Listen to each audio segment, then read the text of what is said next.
And happy October, everybody, and welcome to another episode of the Movie Pope podcast. And today is the day that we have all been waiting for, our top 5 horror movies of all time. But before we dive in, remember to like, comment, subscribe, and let us know down in the comments what your favorite horror movies are. If you agree or disagree with our choices, I mean, we are open to comments. Doesn't mean we'll always agree with them, but we do welcome your input. Um, and this is actually the first, the first review, I guess, for the month of October with you, your moviness. How you been so far? Good, good. I would say had quite a challenge coming up with this 5 horror films. So I just want to say that was definitely a fun experience, but it was very hard narrowing down my list to come up with 5. And I know, like we talked before as we were getting prepared for this about the challenges, and I think I probably changed my mind like 5 times Yeah. about what I wanted the top 5 to be. And honestly, as we're recording this, I kind of regret the list I came up with. That's not to say that I think any of these movies are bad. It's just trying to narrow down to 5, and there's just so many ways you can look at this. It was a challenge. So Yeah. it was fun. It was great to be able to watch this stuff. And we're filming this actually. I know it'll come out later, but we're filming this the day after Friday the 13th, which Exactly. obviously just kind of adds a little bit of oomph to the Halloween time and, kind of with the movies that we're looking at. So I think the timing is fun. It just was, I think, a very challenging ordeal for me. I don't know for you. Maybe you had a different experience, but it was rough going. Well, it took me quite a while because because you and I both know that the horror genre is ever expansive, and it's no easy feat trying to find the right movie, because there's always going to be one or two movies that make you stop and think, maybe they would have been a much better choice. So I definitely I definitely hear you on that one. In Yeah, terms and I of my think the other thing to just really quick with that, I Yeah. think the other thing to bring up too is like the horror genre. It's really hard to define. I think, right? I found that like to be a challenge because like as you go through some of the stuff, like I was kind of surprised to maybe see things that are deemed horror that I don't know if I quite classify it as that. So I think that was the other thing was like it's such a very I think broad category that I was kind of surprised by what some people would consider within that genre. Um, Yeah, yeah, I totally hear it, because some of my choices wouldn't necessarily fall into that category, but at the same time, it would be very difficult to disprove that they aren't horror films at the same Correct, time. yes. And I think that's kind of why, like when I look at my list, like I think there's 2, possibly 3. Well, I'll say 3, right? I think there's 3 that people would definitely, when they think of horror, these would come to mind. But then in some of the other ones, maybe not as much. But I think it just kind of goes to just how broad that horror genre is and how many things kind of get in there. Mhm. One of the ones that I happened to come across just last night as I was still working on this list, one of them that came up that I absolutely love, but I just couldn't really define it as horror, was the movie Predator. Right. Right. So that was one where I saw Predator. I'm like, oh, and it's like listed as horror. I'm like, oh, dang, like I love Predator. And like I said, that would totally be in my top 5 in my list, but in my brain, like I get why it's kind of considered horror, but in that same token, I didn't feel like it really fit into that genre. So I don't know. We say top 5 horror films, but there's probably like a huge asterisk next to that. That these are like 5 horror films that maybe the masses consider to be deemed horror. I don't know how to work that in, but I did find that to be really interesting. That there's, I think, kind of inconsistency with maybe how some people one person might look at something as horror, then another person would be like, that's not really a horror film. So it Ri was just a lot of interesting things with this. Right, and keep in mind too that that this list is, just, pertinent to us. This is what we think, Correct, as our yes. top 5. We're not saying these are the top 5, horror films, of all time. I mean, we're definitely not in that position to say that. Well, No, I'm just joking. No, I definitely like even like now when I get into my list, there's like some of them where I'm like, this probably would not normally make it, but I feel like it did enough for the horror genre that it Yeah. got me interested in it. So I think yeah, there's just it's an interesting list to put together, but I think we have a lot of fun things to talk about for sure. Yep. So as I said, Well, maybe not. I should use fun because some of these things are pretty horrific. But I think they'll be interesting to listen to. Let me rephrase that. right. Gotcha. So, so as you won the coin toss, you'll go ahead and start us off with your number 5 pick. Yeah. So, and I think this is the one that I struggle the most with. So I'm gonna go out and strictly say that I find that this film is, I think, more critical to the progression of the horror genre as opposed to anything else. But I do feel like it warrants enough to be on my list. I think there's probably a lot of other films that are kind of like in the horror genre that I would probably like or watch more. But I did want to kind of call this one out. So without further delay, my number 5 is the original Texas Chainsaw Massacre that was done in 1974. And I think with this, one of the things that I always find very interesting is we kind of like look to current films nowadays where we have like people spending hundreds of $1 million on films, right? Between either like all the CGI, the actors, special effects, marketing, all that stuff. The Texas Chainsaw Massacre was made for less than $1 million in today's standards. Right. I want you to think of that. With inflation, this movie cost less than $1 million, right? So, probably like like 2,000% less than one of the Avatar movies, right? So the how cheap this was, I think, kind of grabs it in, right? So to give people kind of what I liked about the Texas Chainsaw Massacre, right? So you kind of open up the film and kind of the cold opening, you see like these dead bodies, and they're like kind of like gooey dead bodies. Like it's just kind of like it's just like hard to kind of stomach and look at, and to think about the time frame this came out in '74. There's probably not been a ton of depictions of stuff like this. Well, not in fiction. So, Well, not in fiction anyway. But as opposed to what people were seeing on the news on a regular basis, because Vietnam was still going on, so they're probably seeing of course, pictures of dead yes. bodies all over the place. Yes. There's probably a little bit of what's the word I'm looking for? People are more Desensitivity. desensitized to that. Yeah, Yeah. there you go. People a little bit more desensitized to that, and I think nowadays we're totally desensitized to it. So I think some of this is looking through in the lens of this came out in '74, because nowadays we see like Hostel and Saw and some of these other things that are just really, really gory and violent, whereas this one's a lot more withdrawn, but still gets the fear part across. So with the Texas Chainsaw Massacre, you have a group of 5 people. We got Sally, who's kind of I kind of describe her, she's kind of the final girl, right? She's got a brother, Franklin, who is wheelchair bound. And then you got Jerry, Kim, and Pam, who are pretty much there to be part of the experience, right? In any type of horror film, you always got some people that are there just to die, right?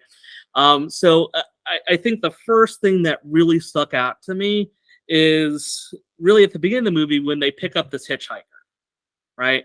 And when you meet the hitchhiker, it is very awkward, right? The guy's a little bit different, right? Which, kind of does that. And around his neck, right, he's kind of got this, I'm going to describe it as a man purse, or satchel, excuse me. He's wearing a man satchel that's pretty much just made out of a dead animal carcass, right? So immediately, especially like if you're, someone that's not used to seeing that stuff, that's going to come across as very off-putting. Just someone that's sitting there opening up this dead animal carcass that has stuff in there. And as the conversation goes on, it really escalates quite quickly, where literally the guy, he takes a knife out of Franklin's hand and he starts to cut himself. Right? Now, I'm at the stage, and I think these people are absolutely crazy. That guy is out of the van at this stage, right? You pick up this hitchhiker, you have him in your van. When that guy starts cutting himself, that guy's gone. But I love how this group of people, I don't know, maybe the 70s were a little bit different, where, like, it's okay. Like, he's a little bit weird. He's cutting himself, whatever. We'll just kind of continue on. But for me, that guy would be out on the curb so fast if he started cutting himself. But our brilliant group of characters decide, we'll let him stick around. And then he ends up taking a picture, and he tries to pretty much pawn it off to them. It causes him to kind of get agitated when they don't want to buy it. He burns the picture, and then in essence, he lashes out. He takes a knife, and he starts to attack Franklin, right? Which is one of the characters. And at this stage, this is when they decide, oh, well, now that you're attacking one of us, now you need to go. And I just really like that setup, right? It's something simple, but you just get this total sense of unease the whole time this guy's in this car with them. Between like cutting himself, the random picture, he just like sits there and just burns it because they don't want to buy it. Like, can you imagine that in this little little Volkswagen bus they're in? Just a guy sitting there burning something, and then he sits there and he starts lashing at one of the characters. Like, it's just totally uneasy from that experience. And eventually when they kick him out, he kind of like sits there, he like smears blood on the side, but it just was such an uncomfortable experience. And then as you kind of go forward, things really start to escalate. And I think it really comes down to when we have these two characters. You have Kirk and Pam, two of our almost nameless people. They end up going and finding the house where Leatherface is. Now, number one, don't go into people's houses that you're not invited to. I just want to preface that.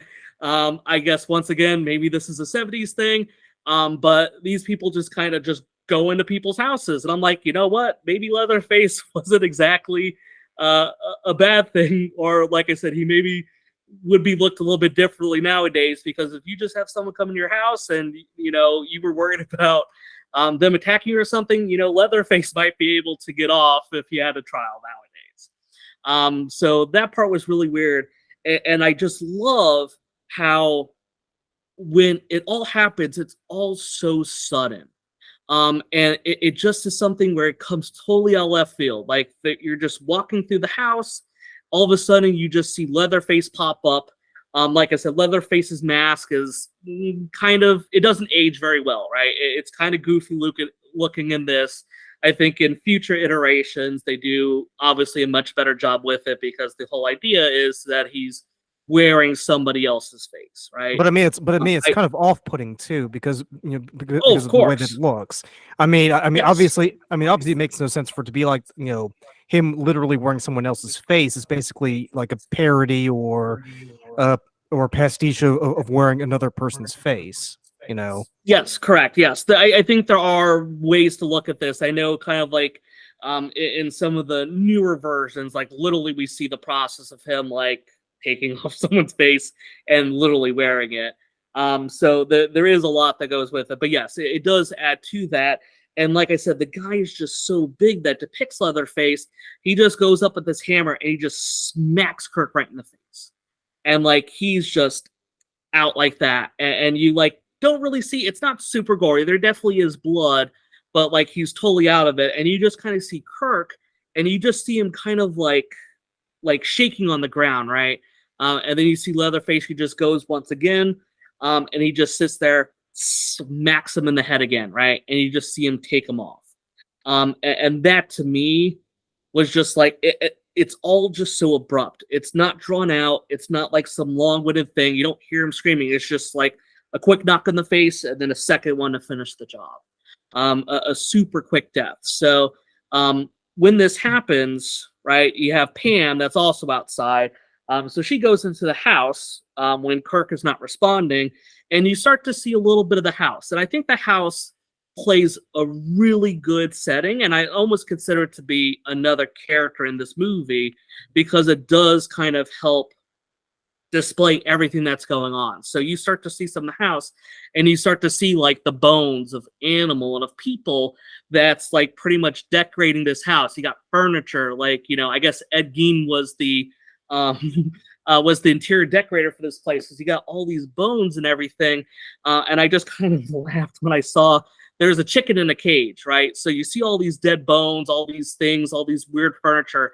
You see a chicken in the cage, and the only thing I think this whole time is like, man, I would love to know what that chicken is seeing, because that chicken's seen some shit, right? If that chicken can talk, I would just love to know what that chicken has seen in that house, because I'm sure it's seen some shit that we would all squirm at. We see Pam, like I said, in the house, venturing around the house. And then, you know, we have Leatherface come out. He kind of grabs her and he just brings her into the kitchen, and you see these giant meat hooks there, and you just see him, he just throws her on there like a slab of meat. Right. And that always got to me. And like I said, it's not gruesome at all, right? It's gruesome when we think about it, obviously, but its depiction is very withdrawn, right? Like, you don't see like any type of crazy blood. You just see her kind of hooked up, and it's just the disregard that that character has for human life is just so unsettling. Like how he just look there and just throw people on this meat hook like they're not a living being. And then you kind of see Leatherface with his infamous chainsaw. This is where we finally see it, right? So I think we always think about him with the chainsaw, but reality is the chainsaw is actually not used a ton in the first movie. I think it becomes a lot more prevalent in the future, but in this, doesn't really have it. So you see him, he starts to cut up Kirk as Pam is just sitting there on the meat hook. And almost she's watching Kirk get pretty much dismembered. Like I said, it's just one of those things that it does such a strong job of just depicting the total ridiculousness that's happening in this. And I think the fact that I could easily see that being something that actually could happen, I think that makes it even scarier, because I can easily see some crazy person that's capable of doing this. And I'm sure, like I said, this is, you know, I'm sure there are unfortunately situations where this has happened. And to me, that just makes it harder to watch, because it is something that I can easily see going down the wrong road, being trapped in some place and meeting a whole bunch of cannibals that are absolutely crazy. I mean, especially when you know when she wakes up to see the entire family sitting there, and we see the hitchhiker from earlier, and everybody's just like, I mean, they basically have all lost their shit, you know. Yes. Yeah. No, I agree. So yeah, so we do eventually get to that, right? So we have, you know, after this whole incident happens, you know, we kind of have our third miscellaneous person, Jerry, that enters the house. Once again, Jerry, without any provocation, he just goes into this house. So, you know, another person that by all definitions is just breaking and entering. You know, he's kind of in the house. And you kind of hear this like weird thud from the freezer. And this is always a part that was really weird to me, is like he goes in there, he sees Pam, and Pam kind of like burst out of the freezer. And I always thought that was kind of weird, because it's like, she must be dead, right? Like, you can't live on a meat hook for very long, right? Like, I feel like she must have like bled out. So I don't know. I always thought that part was weird. I've never experimented with putting someone on meat hook and then putting them in a freezer and seeing how long they live. So I guess maybe someone that has done that can maybe explain in the comments how that works. Like, right. I'm thinking maybe in the freezer, like maybe like she's frozen, so maybe that like clots her blood or something. I don't know, but I feel like there's no way she would have had any type of reaction. So I think that was just kind of a cheap thing. But once again, you know, Leatherface comes in, sees Jerry now in there, and Jerry meets the hammer, and Jerry's out of it, right? So we got 3 of our 5 characters dead. And this really leads to kind of the final part where I think we start to meet the cast of characters, right? Where we actually see some of this other stuff that's been going on, and we kind of understand that the depravity goes a lot more outside of just Leatherface. So we got Sally, the final girl, and we got Franklin, who's been chilling at the van, or both of them been chilling at the van. So both of them, they can't leave because I believe Jerry took the keys with them. So they're at this van that they can't do anything with. And like I said, it's in the middle of the night, right? So this is where, you start to get a lot more of that tension because everything's been happening during the day. Now we're at night. So it kind of adds that extra emphasis of like the whole situation being just totally, how would I put it? It's just the feeling that everything is going wrong is just pouring over at this stage. So they're going through trying to see if they can, find this creek and find this house. So Leatherface comes out as they're traveling, and poor Franklin never stood a chance, right? I mean, this guy's wheelchair bound. I don't think anyone was ever thinking that, oh yeah, the guy that's wheelchair bound, he's gonna survive through this, right? He meets his fate right there. And like I said, Sally ends up, running to the house. And then we get to see a little bit more of the house. And I think one of the things that's even creepier now is she goes up to kind of the upstairs part, and she goes into a room, and you see what I would describe as two corpses, right? You see this lady and you see this man, and they're by all definitions, I mean, they look totally rotten. Not forget like were they stuffed or were they just like desiccated?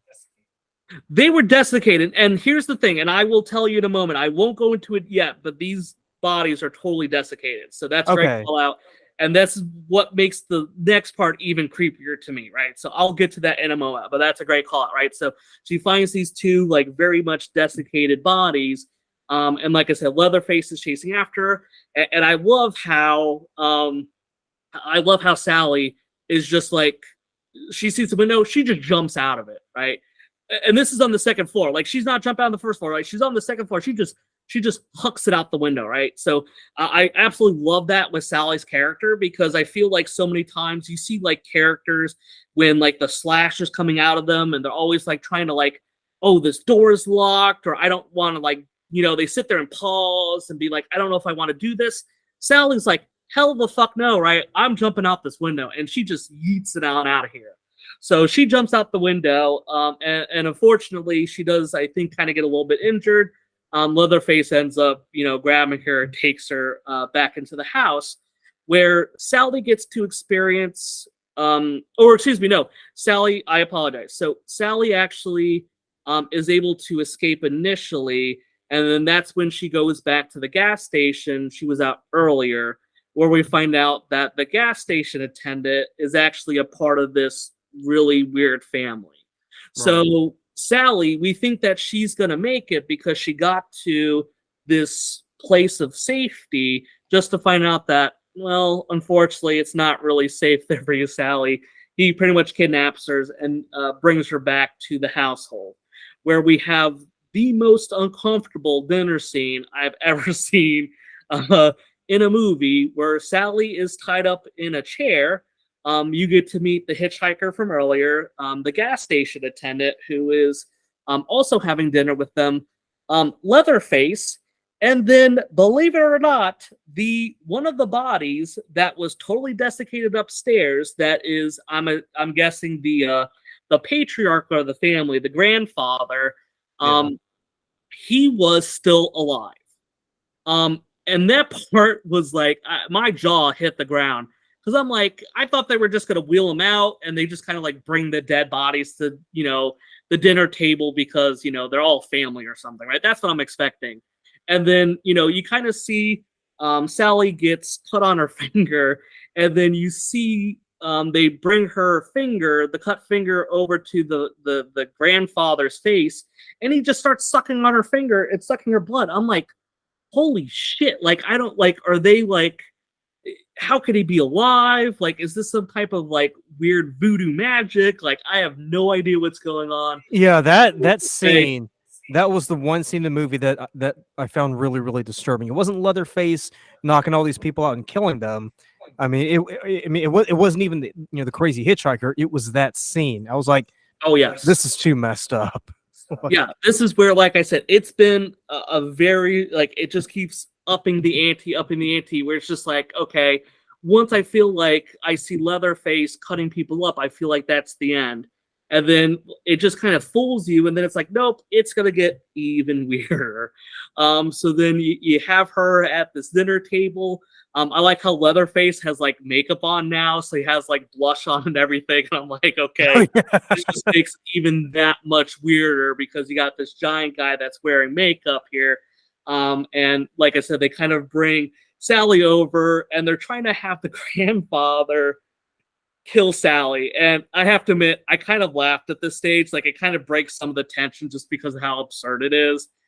Because it's just like, okay, like this guy, I don't know how he's living, but he definitely is not going to be able to do anything. And you can see he can't even really grip the hammer or do anything.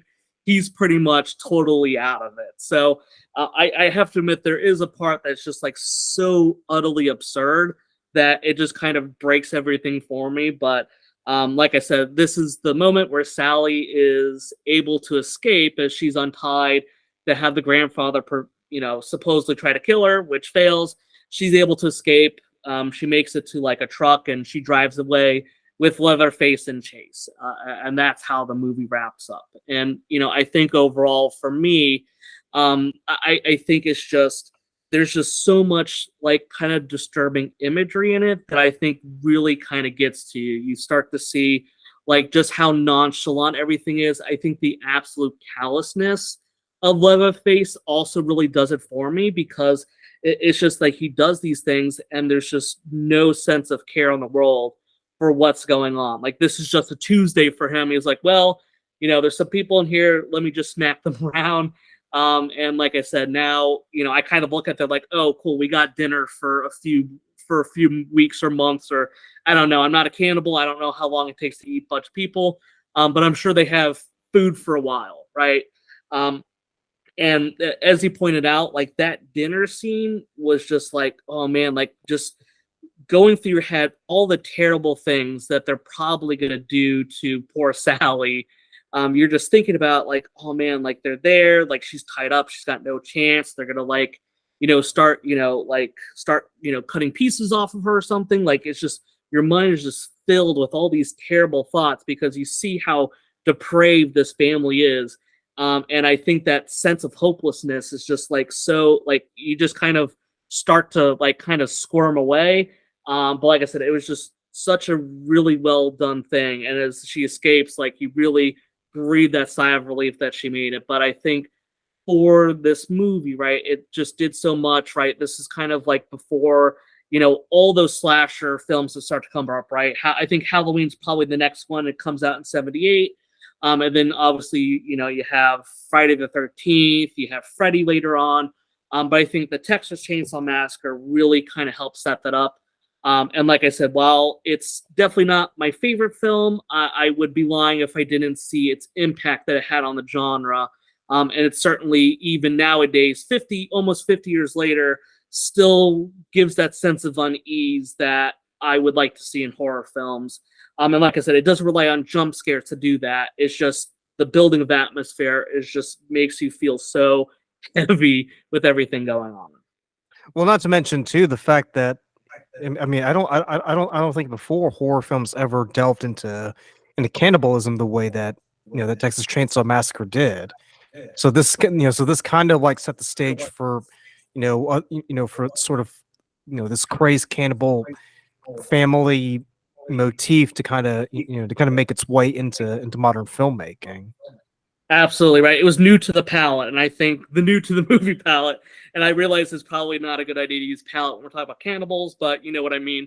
Well, it's It was Halloween, definitely a so new experience. Yeah, sure. We could be more macabre than this. So, but yeah, like it was just something very new to, I think, audiences at the time. And I know initially it was met with very mixed, even I would say, negative reviews with it.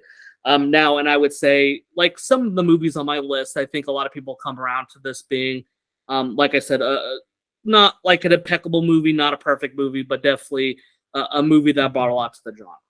I mean, compared to to the modern remakes and reboots that you see in subsequent years, I mean, this one, I mean, I mean, none of them can hold a candle to the original, just because the original, like you said, I mean, was very, it was the things that it did were very new, but were very jarring, and they didn't rely on jump scares or anything. It was just, it was just a very quick action that occurred, and then you moved on to the next scene.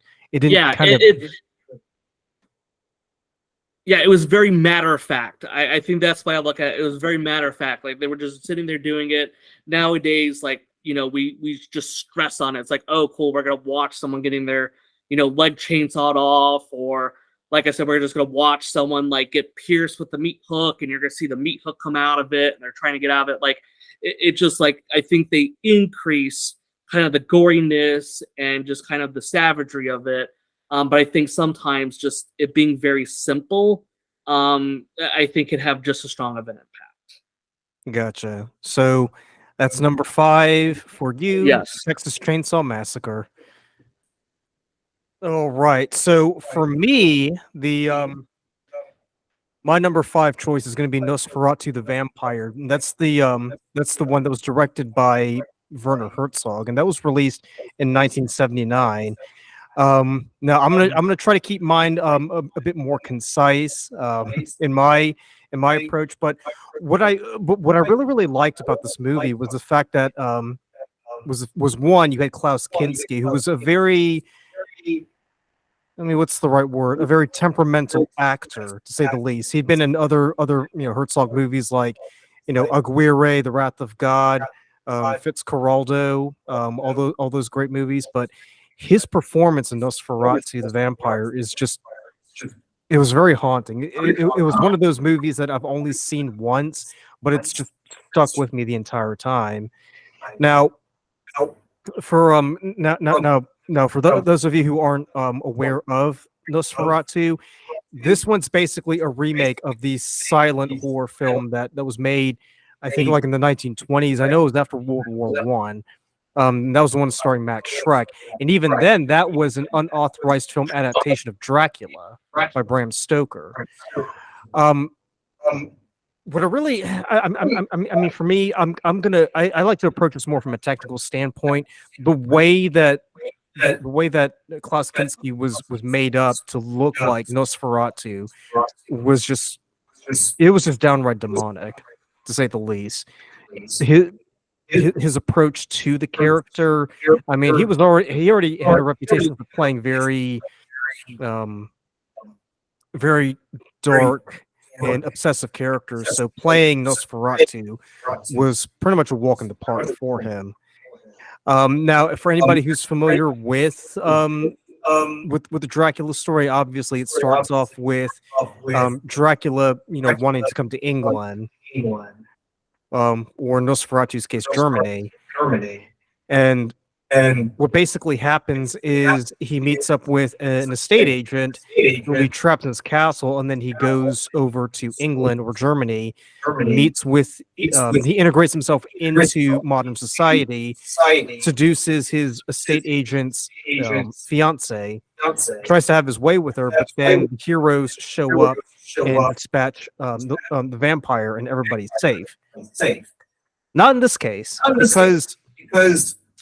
because what happens is, what I think what Herzog does brilliantly is he makes you focus on what's going on with the vampire, but he never, he never really puts much emphasis on what happens with Jonathan Harker, or the estate agent in Nosferatu.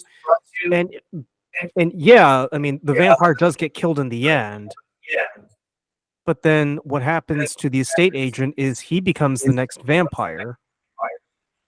And you would think that, with the Van Helsing character having dispatched the vampire, he would be deemed a hero. No, he pretty much gets arrested and taken off to jail.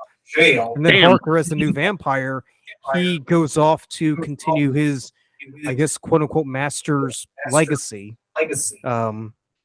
By by continuing on with his vampire ways.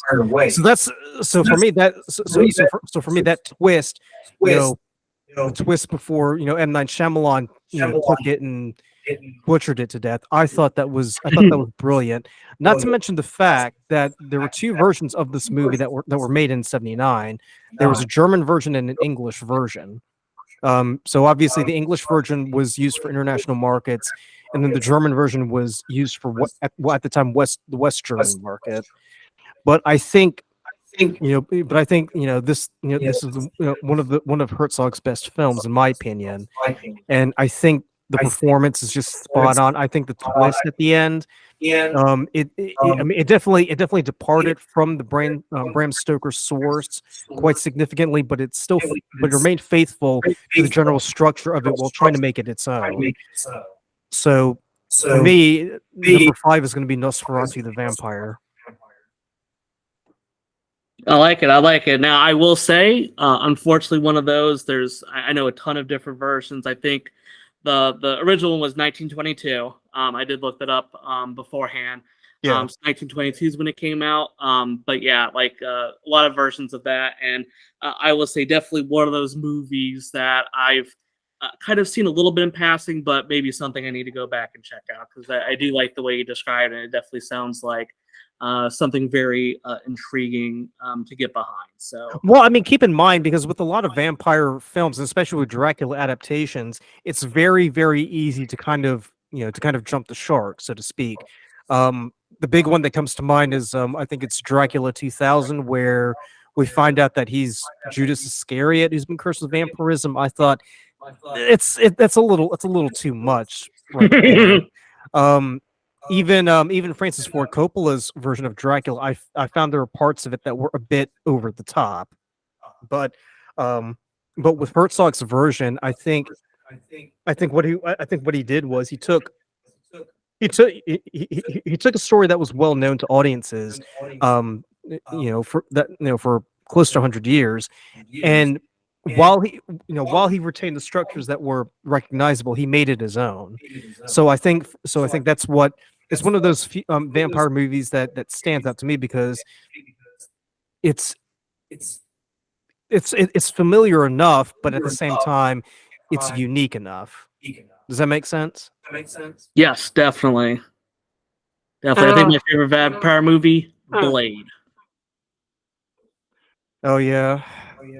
And that's there's another one coming out next year too with Maharishi Ali. That's true. So yeah, I figured for this list I wanted to include a very good vampire movie. So mine is Nosferatu. Moving on to number 4, your Moviness. What is your 4th pick? Yeah, so my number 4 pick is none other than The Exorcist. And I really like this movie. I watched a long time ago. I hadn't seen it in some time. So I came back, I watched it, last week, and man, it just still holds up so well. I love the characters, and I think it's just such a great job what they do with kind of helping build the story that's there. So it kind of starts off, we have Chris McNeil, who's played by Ellen Burstyn, and then you have Reagan, played by Linda Blair. So those are the two main people that we follow, and they kind of like set up everything really from the onset, where we kind of see kind of this great interaction between Chris and Reagan. They seem like a loving mother and child. They're going through, or Chris is going through a divorce with the husband, but it's just kind of there on the side. But overall, like, it really does feel like we have this great atmosphere. And I think they kind of start building kind of the unease with everything really right at the start. So Chris is an actress, and she is currently living out of the country, and she's staying at somebody else's house, right? And I think that's where it all kind of starts, right? It's kind of that uneasy feeling of being outside of your normal environment, right? I think a lot of people can understand, like, if you're on vacation or something like that, you always have that worry that, like, what happens if something catastrophic happens? Like, you're out of your element, you're dealing with people that you're not familiar with. I think that kind of is a little bit of unease there. And you can kind of see as we go through the movie, we start to see, initially Reagan starts to kind of exhibit some concerning things. So, we start to see her kind of like acting up a little bit. She starts to kind of, kind of be a little bit uneasy. And then there's kind of this scene where they're at a party, and Reagan just kind of pees on the carpet, right? And I think that's kind of the sign where the mom's like, okay, we got to take her to the doctor now. Something is clearly wrong. Like, she's just been showing all these symptoms. Something's not right. And, she goes to these doctors. The doctors, tell her, oh, I think initially they say it's like pretty much ADHD. I don't know if that was something that we had in medical book at the time, but it seems like they were giving her Ritalin medication. And, things start to progress, and it just, nothing seems to change. And you start to really see more of that helplessness from Chris, because she's sitting there and she just can't seem to figure out what's wrong with her daughter. And I think that, anyone that's, parents or just like anyone in general, right, you're going to feel what it's like to have someone that's very close to you and having that total helplessness that you can't fix them, you can't do anything for them. And I think that's like a struggle that a lot of people could see. And Ellen Burstyn does such a fantastic job of depicting that throughout the movie. So, we start to see Reagan, more and more things start messing up. She starts to go to like more and more of these tests. And you start to see, like, I think really the movie starts to really pick up into the possession idea almost 50 minutes into the movie, right? So this is I think about 2 hours and 10 minutes. So it's about 50 minutes in where we start to clearly see signs of things are like a lot worse than I think we're thinking. So you start to see like Reagan, she's like writhing up and down the bed. So she's just bobbing up and down. And then, she just starts to like just scream obscenities, and like, coming from this little girl that looks so sweet at the beginning, just seeing like just how crazy it is now just goes to show how everything is. And I think after the scene, like, the actress is just so helpless in the situation. She's just screaming at the doctor. She just wants answers, and they keep telling her nothing. And eventually the doctor suggests like, oh, maybe we need to have an exorcism. And it's just such a wild thing to see doctors consider.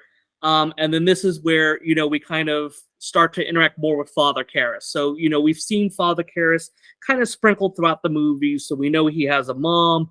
The mom was not doing well. He ended up putting her kind of like into a home. And eventually the mom dies. So, Father Karras is kind of going through some grief and feeling guilty for everything he's done. So you kind of see him, kind of working with Chris.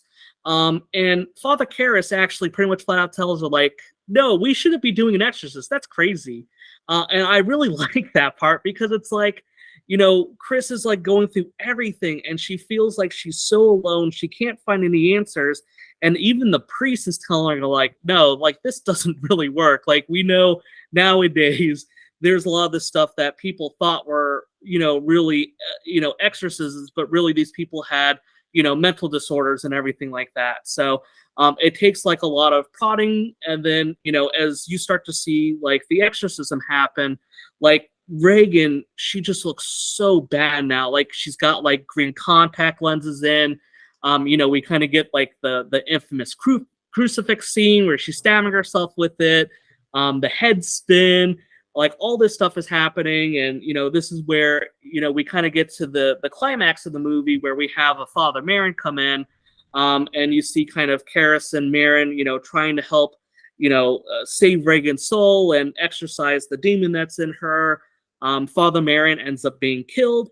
And Father Karras, he almost like taunts the demon to take him over. And you kind of see, Father Karras kind of like making the ultimate sacrifice and saving the little girl. And he pretty much kills himself in essence to, stop the demon from doing what it needs to do. So, I mean, it's just so well done. And like I said, you start to, see like, just to see how everything transpire from beginning to end is just daunting. I think a lot of the time, especially with movies nowadays, it feels like we're afraid to build an atmosphere. But in The Exorcist, they do that and then some, because you see just normal interactions with Chris and Reagan, just kind of seeing this nice, loving little family, and then it just slowly builds up to Reagan just kind of getting slowly and slowly falling into this. You see that, increase of desperation for her.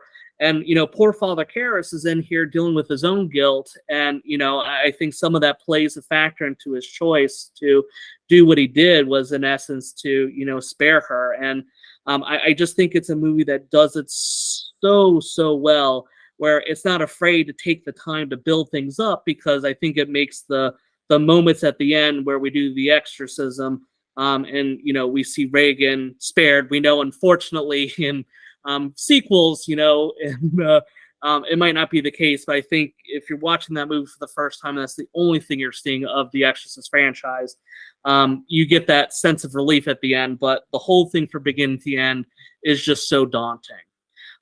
The other thing I want to talk about too is the Exorcist theme, right? So you know what the Exorcist theme is, all right, Luca? Like you're familiar with that. Like, when people say that, what I find so interesting with it, that theme, like those musical notes that you hear with it. Do you remember when it plays, Luca? I think I remember the first time I hear it. That's when Karras steps under that lamp right outside of the house. So funny you should say that, right? So that happens during the commercials for it. That doesn't happen in the actual movie. Oh, okay. Right? And I know that's bizarre, right? Because everyone thinks of that song, right? And the only time the song actually plays is when she is just kind of like walking, and she's just like going back home from work, and she passes by some nuns. That's the only time that theme is heard. And I find it so interesting that everyone attaches that movie with that theme, which is a fantastic theme, but it's played so little of the movie. I do find it quite wild. But yeah, that was just a fun little anecdote I want to throw in, because I think a lot of people know what I'm talking about, but it's actually not played in the movie where you think it is, and it's not played in moments where you think you would see it. Well, what do you think about the beginning scenes where Father Marin is at that site and he pulls out the Pazuzu statue? I mean, because that's a pretty good setup. Yes, they definitely do set that up, right? So, and like I said, I was trying to help kind of condense some of this, but yes, we do see the Father Marin, which is what makes sense that he shows up later, because we know he has kind of some of the stuff. I think Father Marin, they mentioned that he was the only one that's really kind of like done an exorcist, because not a whole lot of priests even really know about it. But Father Marin, having experience with it, is brought in, and like I said, he unfortunately, I don't know if they said it specifically, but I believe he suffers a heart attack during the exorcism, and he ends up being killed. But yeah, they do kind of help set up more of that, with kind of creating some of this stuff. So, so what I did want to ask you. So obviously, with this being a successful movie, it obviously it's spawned a franchise. What do you what's your take on the latest excursion, or I guess the latest reboot of the Exorcist franchise with Believer? Yeah, I haven't seen that, so I'm not going to pass judgment on it. I feel like what I've seen has been relatively negative reviews. I mean, really, anything after the first one with this was totally unneeded. I have seen the second and third one.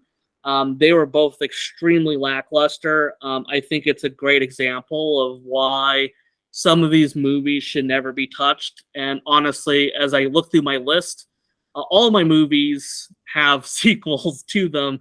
Only one of them I would actually deem a good sequel, but I think it's one of those situations where we had such a good thing with the original Exorcist that the future ones just all pale in comparison. So I just kind of try to treat them as like, they're more of a money grab more than anything, because the movies overall just were not even remotely close to having the quality that the original one was. Well, I mean, also with The Exorcist, this was based on a novel that was published in '71 by William Peter Blatty, which in turn was based on a case that occurred in 1949 in St. Louis, Missouri, with the exorcism of Roland Doe.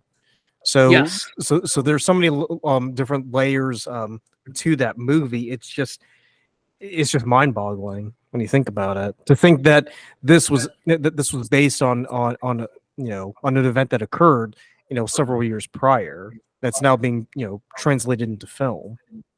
Yes, which I mean, we see that happen quite a bit in horror films, right? We have all the, Annabelle stuff and the Amityville horror. Like, there's just so many things that are based upon quote unquote real events that happened. But yeah, this one definitely has some, like I said, connections to that, to real life events that they did take from, that came into the movie for sure. Excellent. So number 4 for you is The Exorcist. Yes. All right. So my number 4 choice is going to be Corpse Bride by Tim Burton. And for me, I want to include a Tim Burton film into this mix just because it seems like every movie he makes there's a bit of a gothic element to it. But Yes. the reason obviously, he kind of did it to himself. But with Corpse Bride, what I really like about it was the story. Among many other things, Victor is this young man. He's from a nouveau riche family who's set to marry into this impoverished, aristocratic family, and he gets nervous and runs out into the woods where he practices his lines, and he places a ring on what he thinks is a branch, but it turns out to be a corpse who comes out of the ground, and he finds himself married to a corpse. Now, the story in itself sounds a bit absurd, and it is based on an old Russian fairy tale. But what I really loved about it was the fact that Victor initially finds himself a bit you know he's a bit repulsed by his corpse wife, but as he gets to know That her, makes sense. I think most rational people would probably feel that way too, right? yeah, that's true. That's true. But at the same time, I mean, as he gets to know her, he comes to realize, just how much of a tragic character she is. Because originally she was looking to marry someone who she thought loved her, only for that person to kill her and take her wealth. And we find out later. That the guy who ends up marrying Victor's fiance is the same person who killed Emily, the corpse bride, and he gets his comeuppance at the end. But I think but I thought that was a very interesting story that was very unique. Not to mention, I'm a sucker for animation. In case you didn't know, and I just thought and I just thought the work that went into just animating the the movie, was very time consuming, but it was very fulfilling just to watch everything come together. If you haven't seen the behind the scenes videos, I highly recommend that you go out and watch them. It's just, I mean, I tip my hat off to the dedication of those people in making that movie. It's the same dedication that they put in when they made Frankenweenie and The Nightmare Before Christmas. I still need to see Frankenweenie, I have to admit. I mean, Frankenweenie. I mean, it's not as riveting as Nightmare or Corpse Bride, but Sure, sure. it's still an interesting movie. But the reason why I picked Corpse Bride, is because of the story itself and the fact that you're dealing with someone who initially finds himself in a situation he doesn't want to be in, but throughout but as the movie progresses, Victor comes to realize there's more to that there's more to this person than what you see at the surface.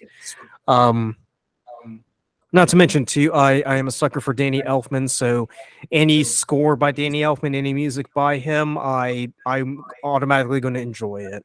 And I just He thought, does make a good score. yeah, and I thought, and I thought that number that he did when he was singing about Emily's origins as the corpse bride, I thought that was pretty good. I remember the first time I saw it, for days after, I was humming that tune in my head. I just couldn't get it out because it was so good, or it was pretty annoying and I just couldn't dislodge it. I mean, either way, but But yeah, that's it's not it's I guess you can't really call it horror, but I'm going to include it in this list. If nothing else, it's a good example of gothic horror film. Breaking the rules. Yep. I mean, well, I mean, it's like we said earlier. I mean, horror is such a subjective Yes, of genre. course. So, Yes. I mean, so what's horror to one person may not be horror to another. But to me, I would consider it a horror film. But I would too. I would too. I agree with you. I think that gothic feel is, to me, feels very horror, even if it might not have other elements that other people look at. So I totally agree with you. and this would be the second one too, because I already mentioned Nosferatu. Nosferatu is obviously based on a very gothic tale of vampires and and the trope of hunting down the monster, like the actual monster, as opposed to yours, which is more or less based on human villainy or supernatural villainy in the case of The Exorcist. But yeah, that's my number 4 choice. That's Corpse Bride. So moving on to number 3. Yeah, so my number 3 is probably one of the most iconic horror movies out there, and I think it's on the list for good reason. It's none other than Psycho. And this would be the original Psycho. This is not the really lame shot-for-shot remake or the TV series or anything like that. This is the OG one that came out, right? And I just really enjoy how many twists we really see in this movie, because it's something where I think it all starts off and it's like you don't really know what to expect, and I'll kind of talk a little bit about that. So we meet Marion Crane, who's played by the very famous Janet Leigh, right? And this is Jamie Lee Curtis's mother, and she is with a guy whose name is Sam Loomis, right? Now, Luca, I'm gonna put you on the spot again. I apologize for that, but I want to see the name Sam Loomis. Does that sound familiar to you at all when you think about horror films?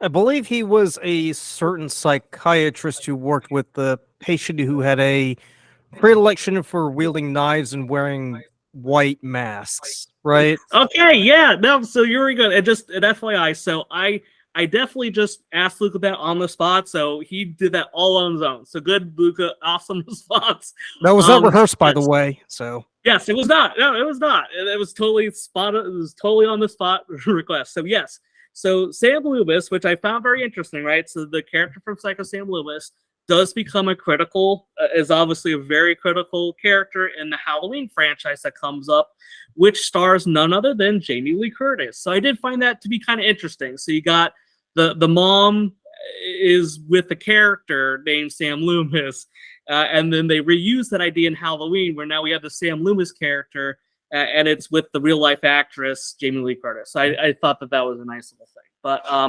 yeah, it's kind of interesting how this all starts. So we have Marion, and she ends up stealing money to help pay off some of Sam's debt. Sam being, her lover, who if I recall, I believe is married or getting divorced, but like he has a whole bunch of debt, right? So she steals money, and she ends up going on this journey to, bring them the money, so this way they can kind of elope, right? And I love how we kind of just follow this, and we kind of get the feeling that this is where our story is going to be. So we're following her. She gets pulled over by cops, and we start to feel like, oh no, is she going to be found out that she stole the money? I do find it kind of interesting that we're kind of following like really a thief, right? Like she's not really a great main character.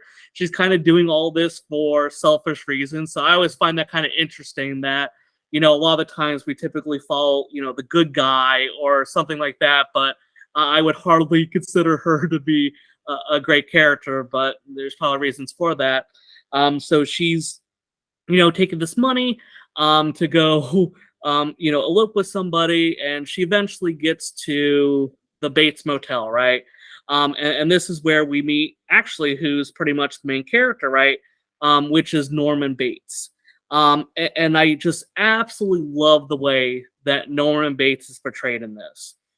He kind of comes off as this, kind of like quirky person, like, he seems very nice and down to earth, but he has kind of this kind of like off-putting personality. There's just something weird about him. And you kind of see this as like Norman and Marion are kind of having this conversation. And I just love the way the cinematography happens in this scene, where we start to see this kind of back and forth, where we just have one shot of Marion talking, one shot of Norman talking, and you can kind of see how this whole thing goes. And we find more about, how Norman has this, mother who lives up at the house, a mother that we don't see for a whole chunk of the movie. And obviously, the mother is very rough with him. So, we have this kind of sympathetic character that has this tormenting mother figure that's, kind of causing him a lot of grief. And I love how, as they're kind of discussing the mom, and I believe Marion, she makes a statement to almost like, hey, maybe you should put her into like a nursing home or something. And I love how the camera sits there and you see Norman, he just gets closer to the camera and you start to get more of this tension from him. Like, it's like, why would she suggest that? Like, she's my mom. Like, I know she's kind of does everything. And I love how that camera, it's like right up in his face. And you can clearly see that all this tension's being built with him being there. And he's just all over the camera. Like, it is right up there with him. And I love that shot because it just shows like how it just shows kind of that uncertainty. Like, we see kind of that bad side of Norman that we haven't really seen before. And then you kind of see him, like, after a while, he kind of slinks back in the chair and he kind of is far away from the camera. And he's like, well, I've always kind of thought about my mom and putting her into a nursing home. But I just love that scene. And, we kind of see them separate. And then we have probably one of the most famous scenes in, any type of horror movie is we have the shower scene, where, we have Jeanette Lee in the shower, and we see this character, we see the mom character come out, and she murders her, right, in the shower. And to me, right, this is happening about halfway. It's a little bit less than halfway through the film. But it's like our main character just got killed. And I love that. It was such a curveball. It's something that if you've not seen it, and unfortunately gets parodied to death, so I think a lot of people kind of know it through the grapevine, but we're halfway through this movie, and our main character just got murdered, right? And I think that's what really kind of sets us apart. It's just something so unexpected. It kind of creates all this extra tension. So it's almost like we have some, like, kind of like, it's almost like, it's like kind of like episodic, right? It's just like many things. And I believe that initially the plan was that this was going to be kind of like, not necessarily a TV show, but just kind of be split up, but then they made it into a full-length movie. And it's super interesting to think about how this would have been if it was spread up into like little mini vignettes instead of the full movie that we got. So, but yeah, we have our main character here left, and it's almost like we create a new story. So then now it's like the focus is shifted. Now it's like Norman Bates is the main character. So then we have, a PI. He goes up to the house. He's trying to investigate what happened to Janet Lee. He gets murdered by the mom once again as he goes into the house. So that's another kill for the mom, right? And we kind of see the last two characters. So we have Sam, right, who's the one that's out there, or we have Sam is the love interest for Janet Lee, who wants to find out what happened, and then we have Janet Lee's sister, Lila, who's also looking for her, right? So now we have kind of these two characters that are left, and I love the scene where they're just kind of frustrated. They can't figure out what happened to the private investigator. They talk with the sheriff, and the sheriff pretty much spills the beans that, oh, wait a minute, the mom is dead, right? She's been dead for nearly a decade. She not only she killed her lover when she found out that he was married, but also killed herself afterwards. So it was a murder-suicide. So now, as an audience, right, like, you have this thing like, what's happening, right? How we know that the mom is there. We've seen her kill two people. What is going on? Like, how is this happening? So you start to think, is this like supernatural? Is somebody else like taking over for the mother figure? What is really going on here? And then we finally get kind of the conclusion where Lila and Sam decide to take this upon their own hands. Lila goes into the house, and she eventually goes into the cellar where she finds the corpse of Norman Bates's mom there. And you find out that the mother that we've been seeing killing people is none other than Norman Bates himself. And I just absolutely love that twist. It was just something where you're not thinking about it because you hear the mom, like she has lines. There's a part where you see like kind of the mother figure she's taken downstairs. So like we see it depicted and like you don't really get put together that, oh, wait a minute, this guy just has kind of a split personality. Or I believe they call it alternate personality in the film. But I just love that. It's just something where it throws so many curveballs on you, you don't know what to expect, and there's all this dread over what's really happening. So, how many times can I think of where I saw a movie where the main character was killed halfway through the movie? I can't think of any off the top of my head. It's just something that doesn't happen. But they took a huge chance with this, and like I said, I think it was. I'm glad that they had it in this movie format because I think if you split it up, it might not work as well. But in a movie sense, it is just really cool to see kind of this whole tonal shift where we're following one person and then we go to following Norman and kind of everything that's going on. So I think it's just, it's a movie that's aged extremely well. And I think it's something where if you've never seen it before, and I guess I'm sorry, hopefully you're watching this, you're not aware that we're going to spoil everything, but it's just something where it's just such a well done movie that I think everyone needs to experience at least one time. Not to mention, and too, you that just get all the sequels because all of it's crap. So, well, I was going to say too, not to mention that infamous stabbing scene that's been parodied many times, on yes, TV. yes, absolutely. So. Yeah. So, but yeah, that is my number 3. It is none other than the movie Psycho. All right. You're going with the heavy hitters, and I'm pretty much going with the movies that people haven't even heard of, or they don't really, give them much thought of. So it's a pretty good pretty good set of contrasts right there. Oh yes, so, we're very opposite right now. So my number 3 movie is going to be The Howling, and it's a werewolf movie from 1981. Now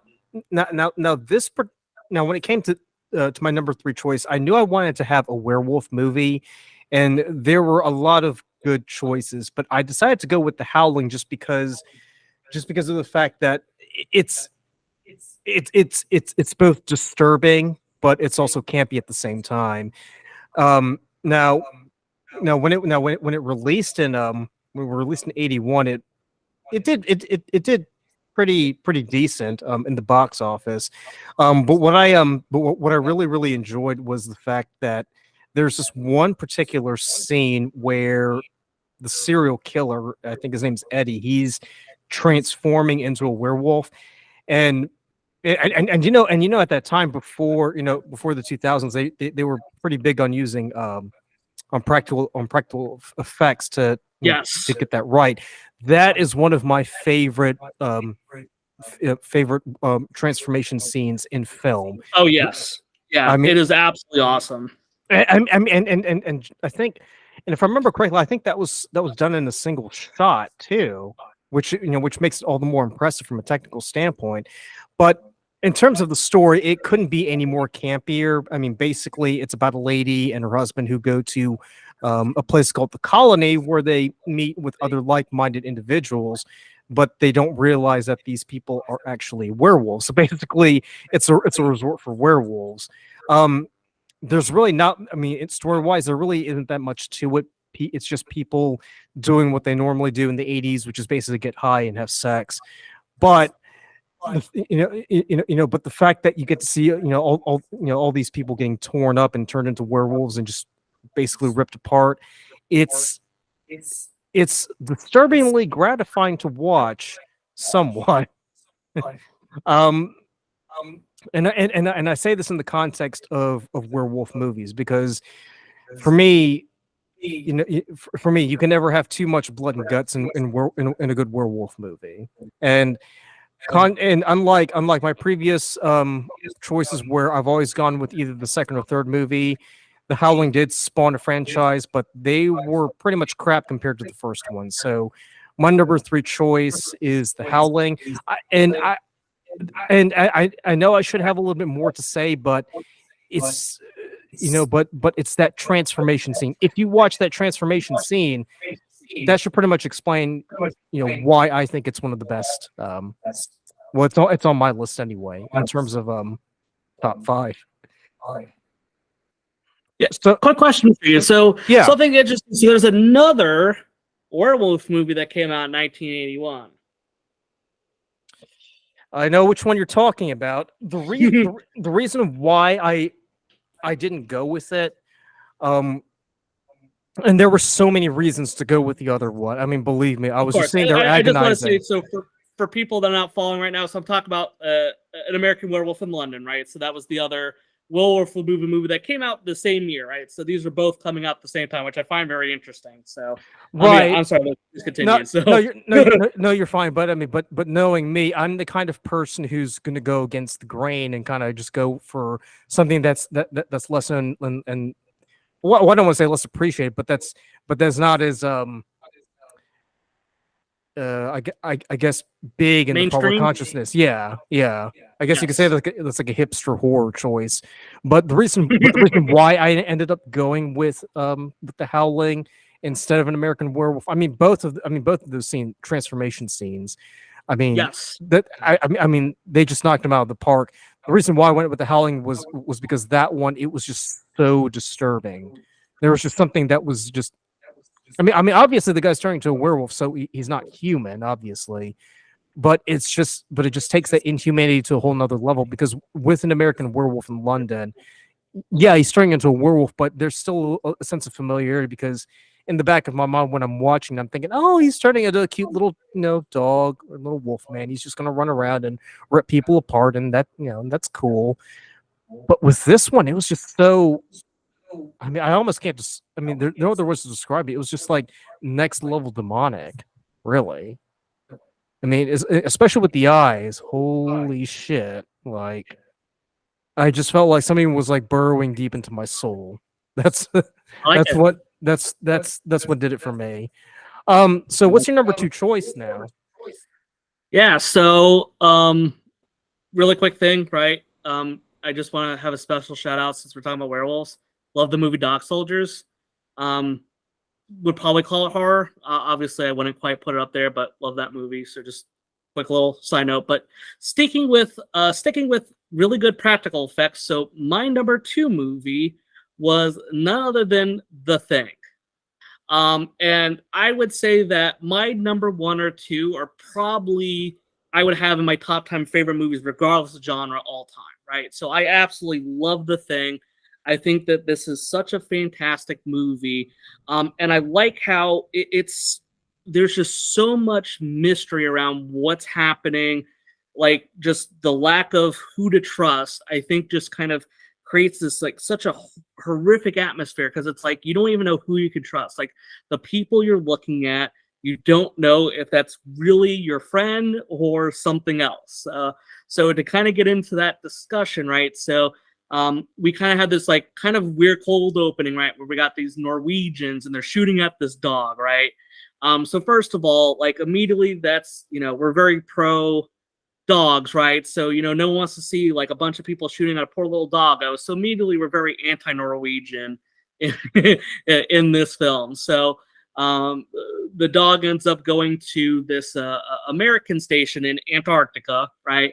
And we get to meet our characters, and there's a bunch. So I'm just going to kind of highlight kind of the big ones for me. You got McCready, Mac, that's played by Kurt Russell. We got Childs, who's played by Keith David, and then the other one is everyone's favorite person that has diabetes, which would be Wilford Brimley. So those are kind of some of our big people. And initially, like, you're going to be watching this like, okay, this is weird. Why are these people really obsessed with shooting this dog. And I like how we just don't really know about it at the time, and it isn't for a while until we really get a better understanding of what it is. So we have McCready, who's like a helicopter pilot. So he goes to this Norwegian site with a few people, and this is where we see the Thing for the first time. And we were just talking about very good practical effects. The Thing to me is absolutely incredible, and I love how it's a movie that's nearly 40 years old, right? When it came in at 84, right? Yeah. So yeah, it's close to Okay, 40 years almost old. 40 years old, right? Almost 40 years old. So this movie came out, and like I said, it is impeccable how good it looks. And I would argue that the remake that came out, it looked worse, and it came out 30 years later. That's how good it looks. And I would say that's also maybe a slight against CGI and overusing it, but that's a discussion for a different day. But I love how they like bring this creature back, and it's just like, I don't even know how to describe it, right? It's like got like kind of like a human face, and when they go in there, it's got like human organs, and you're like, oh my god, like what is this thing? Like what am I looking at? It's just like this like amorphous creature, and you don't know what to expect. So you kind of see it, and you're just like, okay, that's screwed up.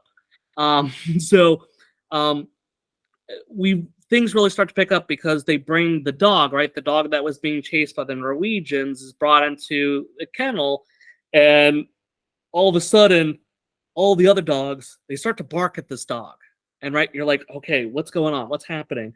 And then the dog, it starts to like do some weird things, and all of a sudden, like little tentacles come out. Its little face little face plops open like a little flower with a little dog skull, and it's like, oh, holy shit, this is freaky out. So like we got this, and it just sits there. It's like just gobbling up, and it's assimilating the other dogs. And I think that idea is just so scary to me. That idea that just something is just like it's just slowly sucking you in, right? It's just like you're in a situation where you can't do anything. This thing, it's gonna get you one way or another, right? You can't fight it off. You can't really do anything. It's gonna get you. And I think that's what really kind of creates this thing. It creates this really scary character. And I like how like we see all this like weird practical things happening where like the little dog head pops out. And like I said, they do such a good job. And they have some flamethrowers that are really cool in this, where they pretty much like burn it, and luckily it's killed. So you're like, okay, well that's really freaky. That's scaring the hell out of me. And then we kind of see the first death where the thing that they brought from the Norwegian site, it's actually not dead. It's still alive, right? Like the cells in it are still moving, and it's still alive, and it ends up killing what was his name? I forget what the first death was. But it ends up kind of like taking over.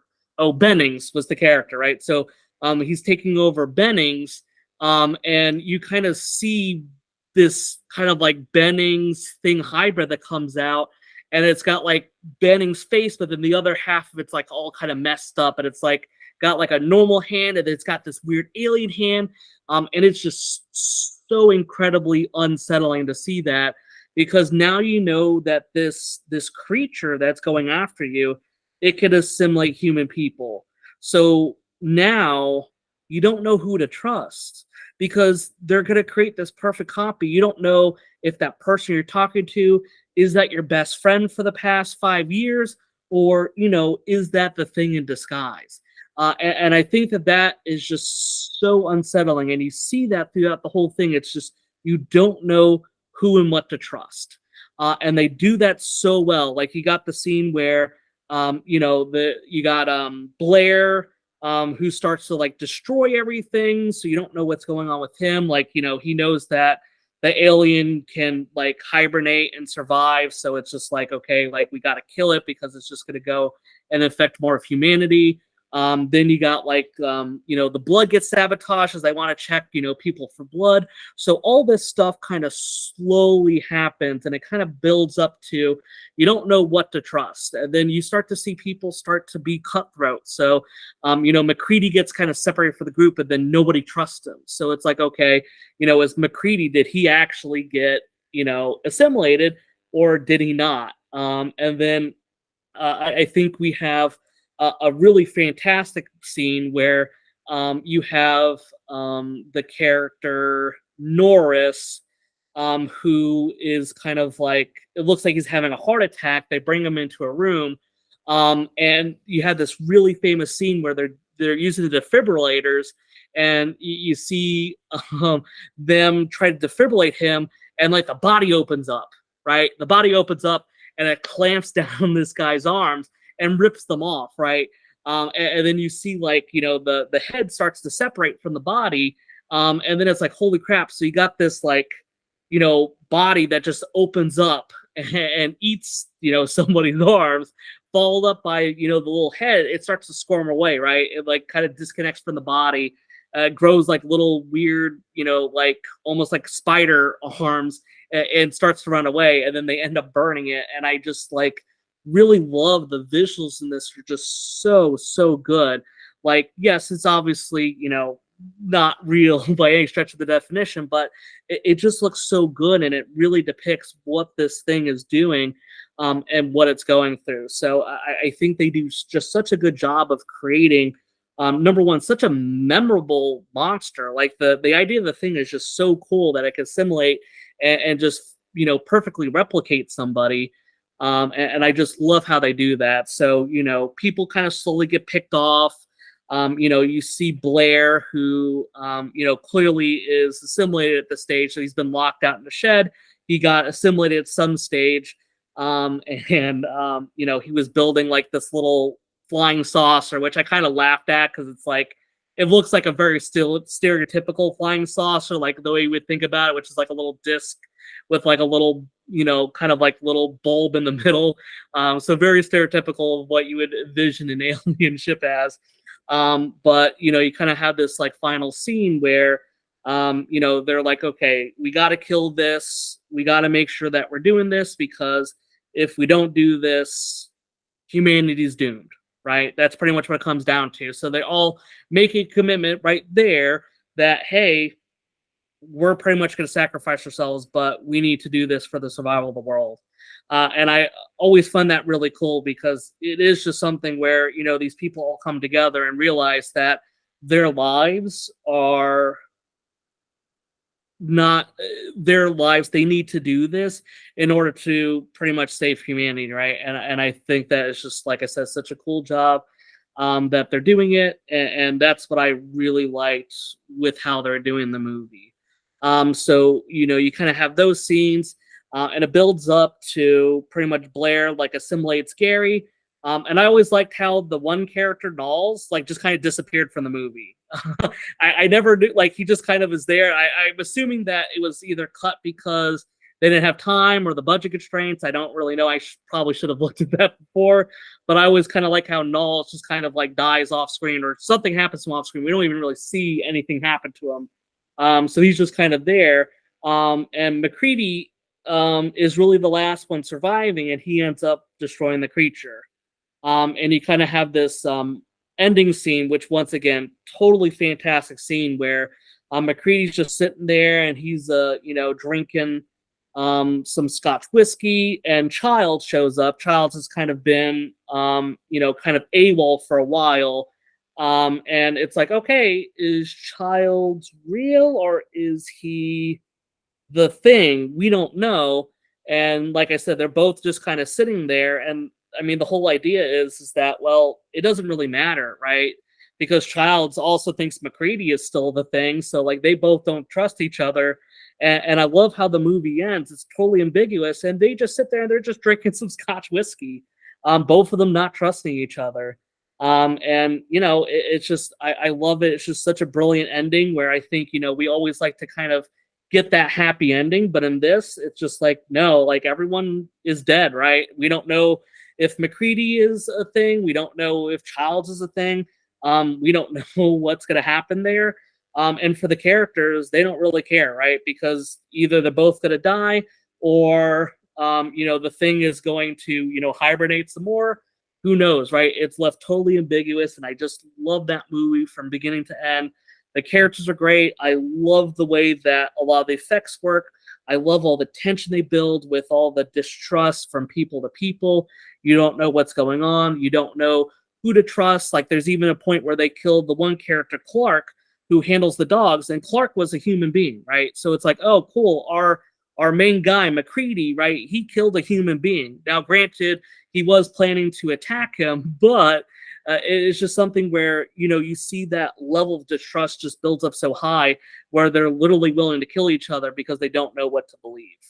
And like I said, the effects in it are just so good. I love the way the thing is depicted. They do such a great job with it from beginning to end. And like I said, I absolutely think the thing is one of those movies that has stood the test of time, and it's definitely built up a huge audience, because initially it was not well received at all. This is definitely a movie that's had a huge renaissance, where a lot of people didn't like it at the beginning, and I think nowadays it's regarded as one of the definitely better of that type of horror movie genre nowadays. I mean, and to your point, just the practical effects that they had, it was just phenomenal.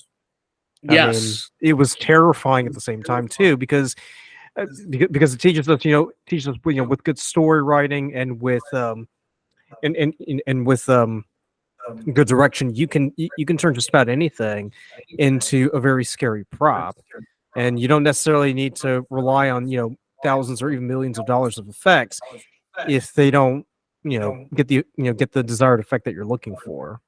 So Yeah, absolutely, right. And the way they're able to create the creature, I mean, how many times have you seen something like this, and then you get a total letdown when you finally see the creature for the first time, right? Like, they're building it up, and then you see it, so it's like, oh, is that what I was worried about? But in this, like, that thing scares the hell out of me. Right? That thing is creepy from beginning to end. Like, the fact that just kind of like could have sections of his body just kind of detach and do its own thing. It is just so well done, and like I said, it is just so far ahead of that. I believe it's 2011 sequel. No one check me on that because I don't know. But like I said, that sequel that came out was just totally, or actually no, technically it was a prequel. Actually, if I recall, I think technically it was supposed to be a prequel before everything happened. But yeah, it would just totally didn't work, because I think they're supposed to be the Norwegian group. Is what they see, and then it ends with the dog running away, which is found in this one. So I don't know why they made it a prequel, but whatever. But like I said, it definitely did not hold a candle to this original. all right, so that is your second choice then on the list. Yes. All Number right. two. What's your number two, Luca? Hit me with it. All right, so mine is going to be Hannibal, the 2001 film directed by Ridley Scott, and and this was the second in the Hannibal Lecter film series, and being a movie about Hannibal, obviously it's going to star Anthony Hopkins, but what I really what I really enjoyed about this movie wasn't the fact that that it was too much focused on Dr. Lecter, but it was focused on Mason Verger, who was played spectacularly by a certain Gary Oldman. And Lee, you're a huge Gary Oldman fanboy, I believe. I do like Gary Oldman. The man's the man. Just just the performance itself is enough to warrant that place, but the story, but the story itself, it reads more like a crime thriller than a horror. But there are so many different elements of horror in there; it's just so hard to ignore. So basically, Mason Verger was a previous patient of Hannibal Lecter many years ago, and he was a pedophile who was committing all these horrible acts with children at a summer camp, and he got off scot-free because his family were influential in politics. So they basically paid off the judge to have his sentence commuted to psychiatric therapy. So when Mason goes to see Dr. Lecter, Dr. Lecter, sensing the monster that Mason truly is, basically gives him a drug and has him reenact his autoerotic asphyxiation. And to top it off, he has Mason cut his own face off and feed it to his dogs, except for the nose, which he eats himself. And by he, I mean Mason. So when Mason comes to, he finds himself paraplegic, and his face has to be reconstructed from the skin that they managed to retrieve from the dog's stomachs. So what you get is this really, really messed up looking creature. And I remember reading somewhere, I think it was a comment on YouTube, where someone said, basically Dr. Lecter wanted the world to see Mason for who he was. He was ugly on the outside as he was on the inside, which is fairly true. And after ever since that event, Mason has been hell bent on trying to get revenge on Hannibal Lecter, and Hannibal is in hiding pretty much after his escape in the Silence of the Lambs. And in the meantime, you have Julianne Moore, who has replaced Jodie Foster as Agent Clarice Starridge. And she is on the hunt for Dr. Lecter herself, and she comes into contact with Mr. Mason Verger, who tells her what happens. So I mean, I won't go through the entire movie. I highly recommend that y'all go out and see it. But what happens is Mason ends up capturing Dr. Lecter, and he plans on feeding Hannibal to a special breed of man-eating pigs that he bred specifically for this occasion, which is a bit bizarre, a bit of a mad scientist. You kind of get Frankenstein vibes from it. And what what happens is that Hannibal Lecter, I mean, by no means is he a heroic figure, but it's a pretty classic case of choosing the lesser of two evils, and obviously you're going to go with the devil that you know, which is Dr. Lecter. And one of the most satisfying scenes in the movie was Mason being tipped out of his chair into the pit where the pigs eat him. I thought that was both rather ridiculously hilarious, but at the same time very much disturbing. But it was also a bit of poetic justice too, because this entire time he was expecting Hannibal to be eaten by the pigs, but he ends up getting eaten himself. And in the end, Hannibal refuses to be apprehended, so he chops his own hand off and he flees. But even before then, we Clarice finds herself in a location. I think it's like in Virginia or somewhere. It's this little cottage, and she meets Crendel, who's played by Ray Liotta. And throughout the movie, Crendel say what? I said the late Ray Liotta. Right, the late Ray Liotta, right. So, but throughout the movie, Crendel and Sarge have this very tense relationship. So you can imagine her surprise when she sees Crendel there. But to add even more, shall we say, to the scene, Hannibal shows up, takes off the baseball cap, and we see that his head is is cut, and he pries open the top of the skull, and he begins to flambe and cook Crendel's brain. Now, if that doesn't disturb you one bit, I imagine you would be the type of person who watches Texas Chainsaw Massacre and thinks, "Oh, they made a home movie of my family life." But but I mean, just like with Texas Chainsaw Massacre, I mean, Hannibal Lecter is a cannibal, and a lot of what he does is cannibal horror. I mean, when Silence of the Lambs, we really don't see much of it. We only hear about it when he talks about, he had his liver with some fava beans and a bottle of Chianti. But here we actually get to see, Hannibal kind of indulge in his cannibalistic tendencies. And what's even more disturbing at the end is when he's on the airplane and he pulls out his little Tupperware box of his lunch, and he opens it and you see, slices of brain in there. And the kid is like, "Oh, what's that?" And he's like, oh, it's my lunch, and the kid's like, oh, can I try some? And Hannibal's like, Dr. Hannibal Lecter's like, yes, of course. It's always important to try new things. And I'm thinking that is just one of the most messed up things ever. Feeding For parts of the sure. human brain to a kid. I mean, it's. And by the way, no normal kid is gonna look at that and be like, "Huh, that looks yummy." Like, I'm sorry, but that kid's already messed up, and he's probably already eating brains that we're not aware of. I mean, you never know because in some cultures they actually do eat animal brains. So, I mean, so who's to say? But I mean, even though it technically doesn't fall in that horror genre, there are just so many elements of it that are horrific. And to your point with Texas Chainsaw Massacre, it's cannibal horror, basically. I think I think in this particular case, whereas whereas with Texas Chainsaw, the cannibal scenes are a bit more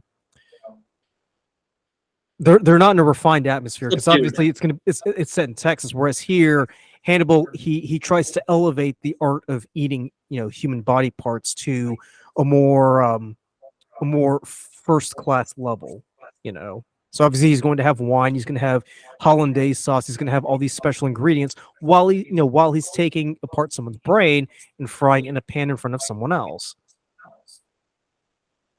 I mean, how much more disturbing can that get?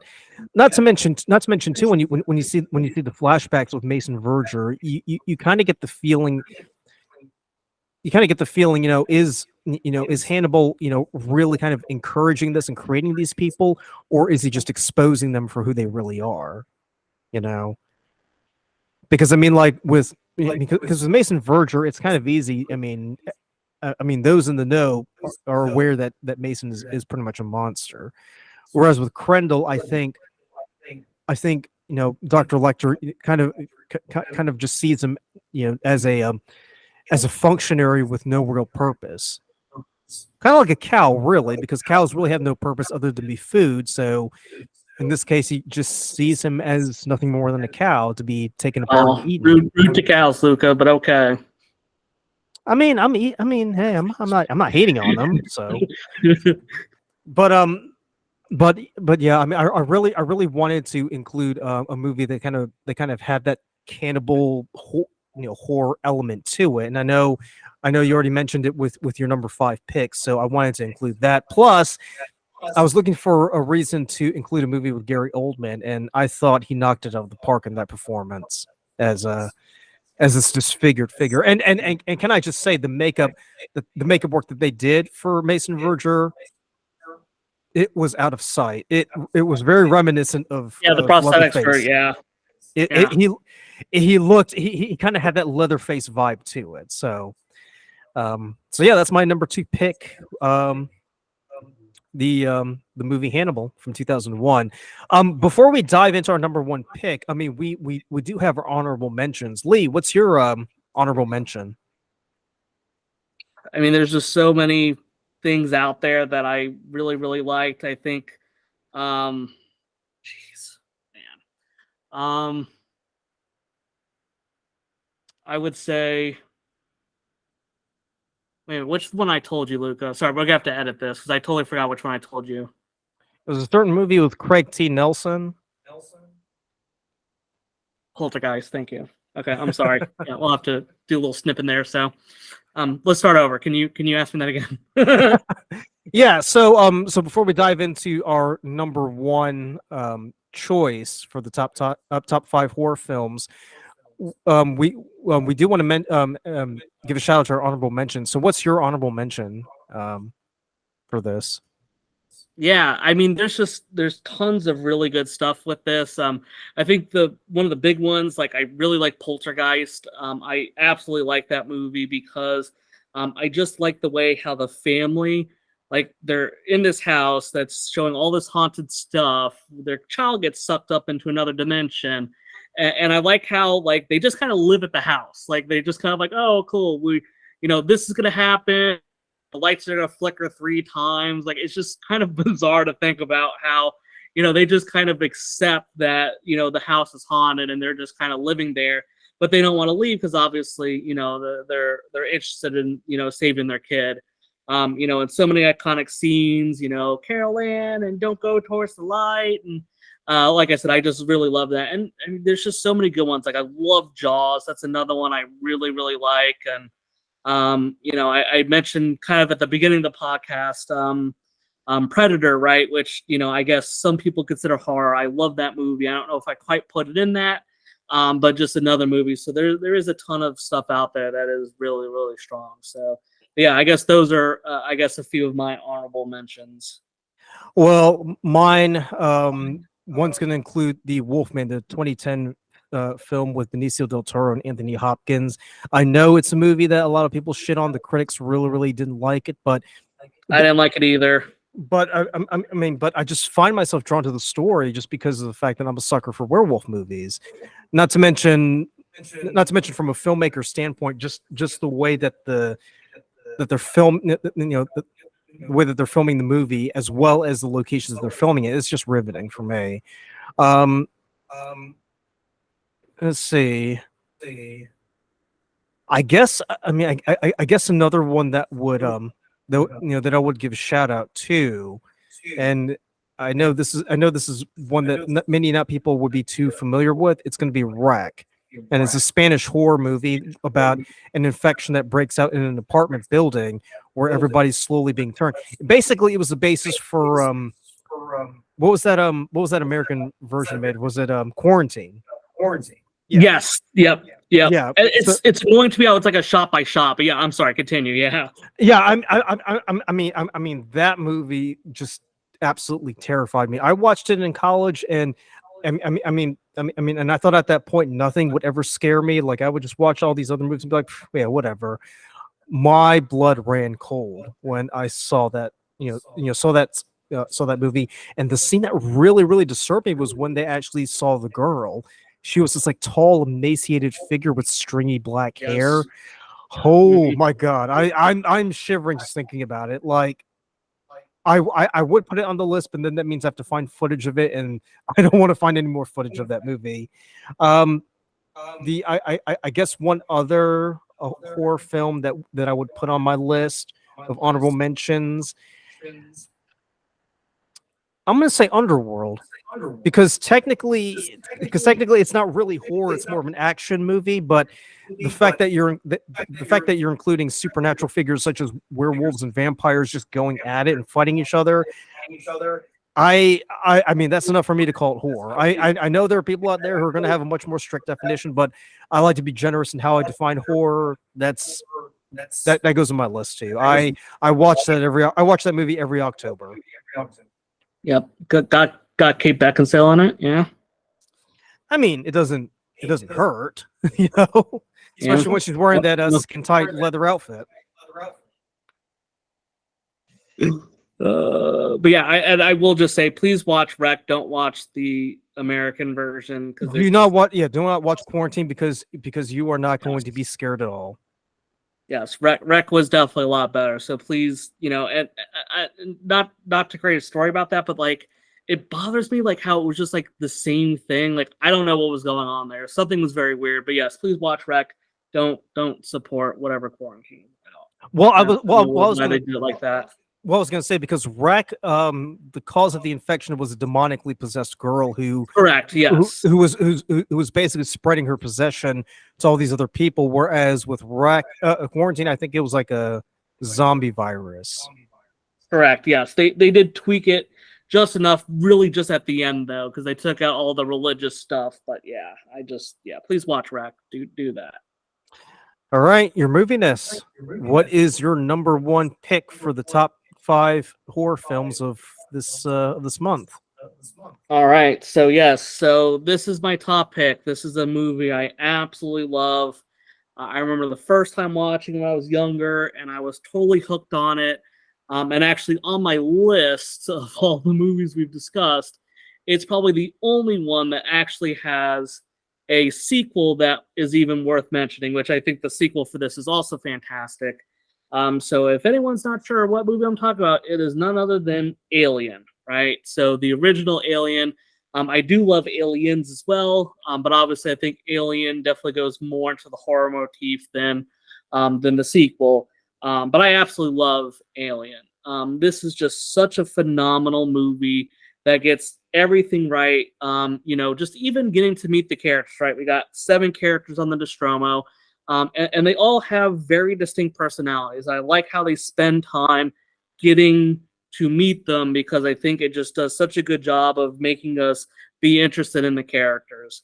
We kind of got this ship, and we hear, there's a distress signal, and the company needs to have them investigate, right? So we're going to go down to this alien planet to investigate these aliens.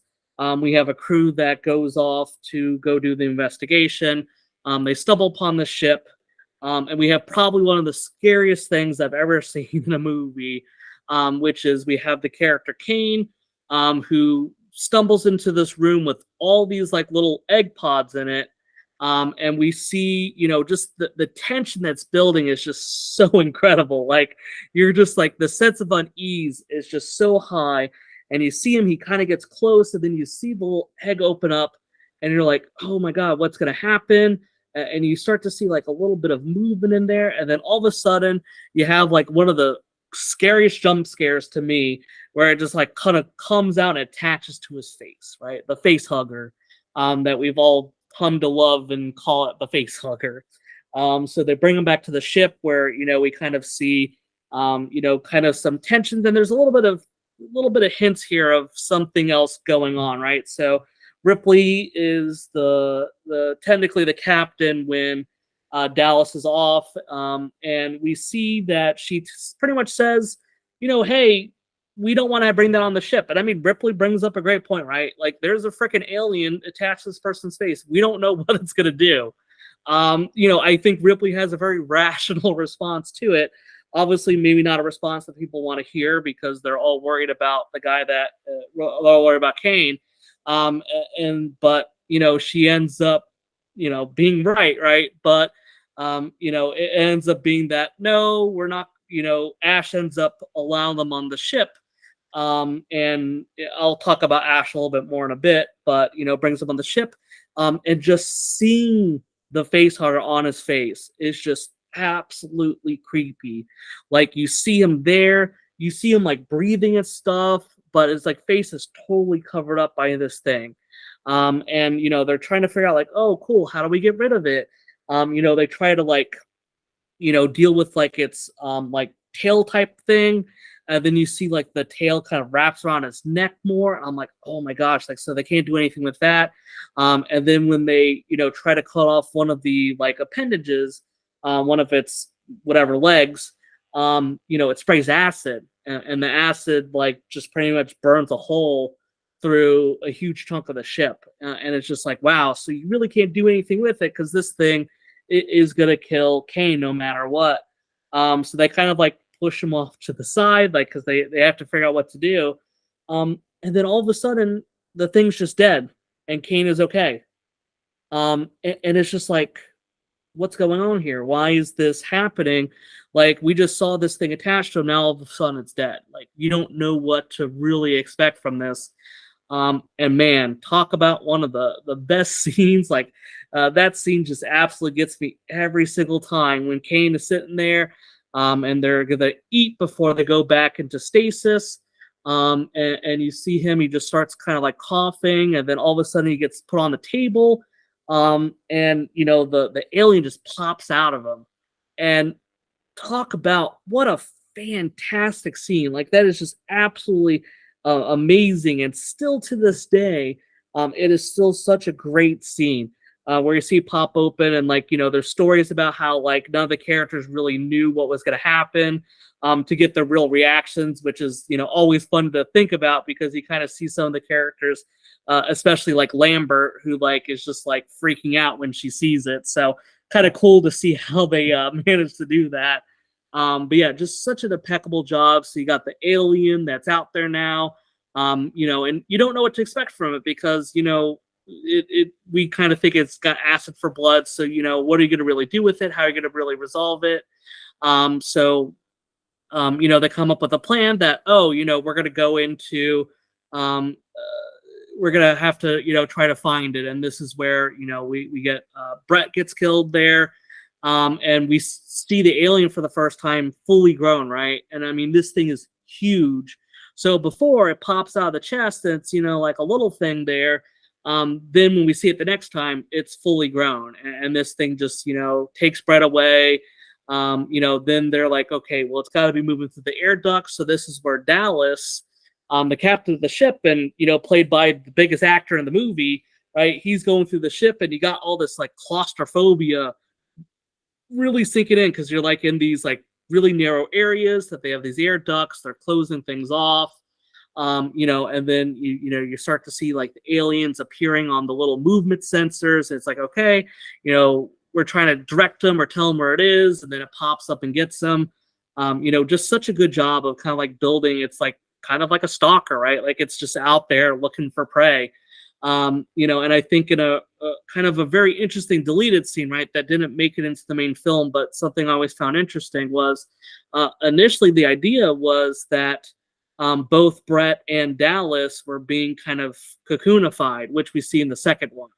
But that didn't show up in this. But if anyone's ever interested, that deleted scene's really cool where Ripley kind of stumbles upon them, and Dallas is like, kill me, and he's got like all the cocoon stuff that we see in the Aliens one later on. So I think that would have added a very interesting element to the movie if we saw it, but they kind of decided to keep that for a future one. So eventually we kind of find out that the company is wanting to really save the alien, and they don't care about the crew, right? So the crew's totally expendable. So all the characters are kind of they're pretty much fodder for whatever's going to happen. And you find out that Ash's AI, which was something, once again, right, totally unexpected, where we have this little character and ends up being like an AI, and they pretty much like gives them like another foe that they have to get rid of in the movie. So it kind of just slowly builds up to the climax where really everyone's killed off other than Ripley. And you kind of feel like, oh, she's like safe. And I love how they like play this nice whimsical music, right? It's like music that you hear because she's ends up destroying the Nostromo, the ship, through self-destruct. And she ends up going to a shuttle where she's just going to kind of run the risk, and they're just going to assume that someone's going to find the shuttle. And I love how they totally set you up that you hear all this whimsical music. It's like, oh, we killed the alien, it was on the ship. And everything's all good, and then the movie continues, and you're like, okay, that's weird. Like, I thought that this was over, but okay, I guess we're gonna see her go into cryo sleep or stasis or whatever. And then you find out, oh, wait a minute, no, the alien's on that little shuttle. And like I said, you're by yourself. Like, this thing has totally killed everyone off on your team with literally no issue, right? Totally just demolishing everybody. But luckily, Ripley is able to kind of open up the airlock, and space sucks out the alien. Or she uses the grappling hook, she shoots it, and it goes out in space. But then the grappling hook kind of keeps it attached to the ship, so it's trying to get back to the ship with the grappling hook. But luckily, she's able to finally incinerate it, and that's how it kind of ends. But I love the movie. I love how you kind of give these unique cast of characters. So you kind of give us this really kind of cool group of people that all kind of have very, very different personalities. And it just kind of slowly takes people off one at a time. You don't really know what to expect. You don't know who is going to be next, because you just don't know. Like, it's just anybody at any time could be the next victim of it. And I love how they kind of just totally try to give you that sense that everything's okay at the end, just to find out that, oh no, the alien was really there all along. So I just think it's a fantastic movie from beginning to end. Really, I just can't think of too many faults to say with it. I think it's just a really good film. It does a great job of creating a very memorable, villain with the alien that's just absolutely there to kill them. And, you got all these other things that are unfortunately working against the crew, right? The idea of the company, which I like how they just call it the company. I don't think they even have a name in the first one. You just kind of have this company that's there that's doesn't care about them and is willing to sacrifice everything to get this alien creature. And I think it just does such a fantastic job from beginning to end. I absolutely love Alien. Not only is it my top horror film, it's easily, once again, in my top 10 movies of all time. I think one that everyone should see. And Aliens, like the sequel, also fantastic movie. So I think something where, even though I know, I want to say the first one, Alien, came out, I think 79, right, Luca? Correct me if I'm wrong. Yeah, yeah, 79. Yeah, because it was the late 70s. Yeah, so like I said, great film. Would definitely suggest to anyone to go ahead and check it out. Well, what I really like too, because with their previous choices, the villain, the villains have always been intelligent. You could communicate with them, to a degree. Even with the Thing, I mean, even when he took on someone else's form, you were still capable of communicating with it. So you sort of had an idea of where their mind was heading. With the xenomorph, there was no way to talk to them. They were just pure aggression. These were, I mean, these were just, these were just monsters that were just out to get you. There was no. Yes, they were there to feed. That was it. Yeah, exactly. I mean, it was very animalistic, but what I found so terrifying about them was the fact that these were creatures you couldn't rationalize with. You couldn't try to bargain or do anything with them. You only had one thing to do. You had to kill them, or else they'll kill you. So that's what I thought was really terrifying about that movie. Yeah, the design also, I absolutely love it. Like H.R. Giger, like just such a great heads up. Everything was just so cool. Like I said, love the look of the alien spacecraft, and like I said, the alien itself was good. Like I said, it's just a really impeccably well done thing. So mad props to them. They did a great job from directing, storytelling, creature designs, just an impeccable job from top to bottom. All right, so that is Lee's number one choice, the movie Alien. So mine is going to be Shutter Island by Martin Scorsese. And at first glance, when you hear that, you think to yourself, really, that's horror. But when I was developing my list for the top 5 horror films, what I was thinking was I was trying to choose different films that kind of touched on different genres or different flavors of horror, as it were. So obviously Hannibal kind of touches in on the cannibal horror vibe. Corpse Bride, more of like the gothic vibe. Nosferatu the Vampire obviously is more of a vampire film, and The Howling's more of a werewolf film. Part of that huge wave in the 80s. With Shutter Island, it's not so much that we're dealing with an external monster as we are dealing with something that's far more dangerous, which is the human mind. Because obviously if the mind goes, then there's no telling what could happen. And we've seen over the past few years, unfortunately, where people with mental illnesses have either been subjected to terrible things or they've been compelled to do terrible things. And I think with a movie like Shutter Island, what you see here is more of a psychological horror, because it's basically about a man who's trying to grapple with reality and trying to make sense of what's going on in his own way and trying to cope with a personal tragedy.